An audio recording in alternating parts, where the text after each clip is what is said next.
Questo servizio è offerto da FDL Studio, servizi web e grafica per la vostra azienda. Santa Margherita è dal cavallo scosso, è Casale che è sempre primo in testa, ma Santa Margherita ci sta sotto. Casale taglia per primo il traguardo, Santa Margherita secondo. Alessandro Chiti, in arte Voragine, si è aggiudicato in sella al puro sangue Chivu la 34esima edizione del Palio dei 10 Comuni, con i colori di Casale di Scodosia. La corsa è stata tranquilla, in batteria non ho dato il massimo perché tanto avevo visto il cavallo c'ero, cercavo di risparmiare, in finale sono partito bene, alla seconda curva ho visto quello che mi poteva insidiare più di tutto, era caduta, a quel punto avevo già... Il Palio poi è sempre una corsa strana, però una mezza vittoria in tasca sicuramente.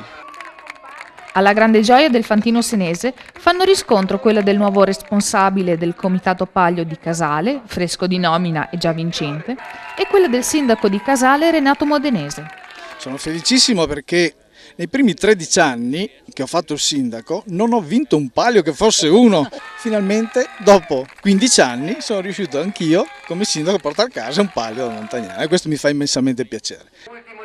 Quella di Chiti è stata una corsa impegnativa fino alla seconda curva, quando l'ostacolo più grande da superare, ovvero il fantino di Montagnana Enrico Lazzarotto, è finito contro una staccionata della curva di Tramontana, perché le zampe anteriori della sua puro sangue si sono piegate sull'eccessiva sabbia che gli organizzatori avevano steso sulla curva.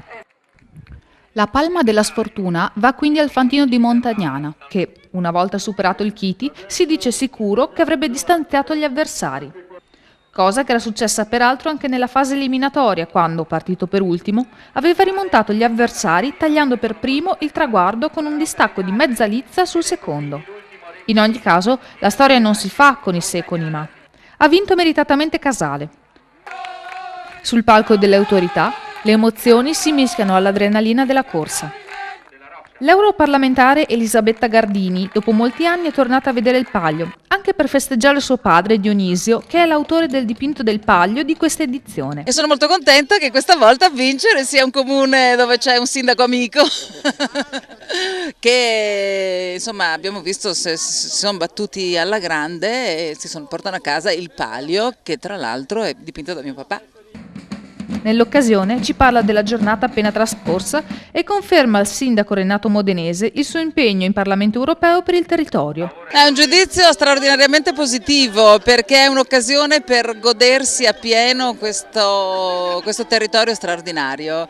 Se verrò per vedere una creatura di papà dovrò venirti a trovare più spesso. Assolutamente, giusto? così chissà che magari ti ricordi un po' di più del nostro territorio anche in Europa, a parte che lo so che sei sempre presente, ma magari qualche aiutino in questo periodo un po' difficile qui nella dobbiamo zona. sederci magari guardando, ispirandoci al quadro di papà, a pensare a qualche progetto. No, è vero, l'Europa, ma l'Europa che funziona è questa, l'Europa legata al territorio, l'Europa dei comuni, delle città, l'Europa che si mette in stretto rapporto con quello che nasce dal territorio.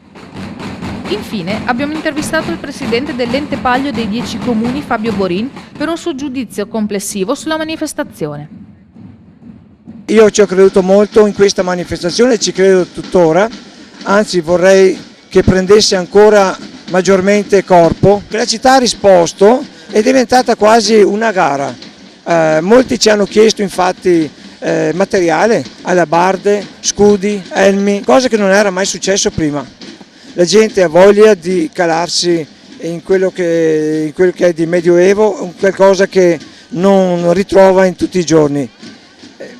Vedo che ci stiamo riuscendo pian piano e abbiamo anche altre idee che porteremo negli anni futuri.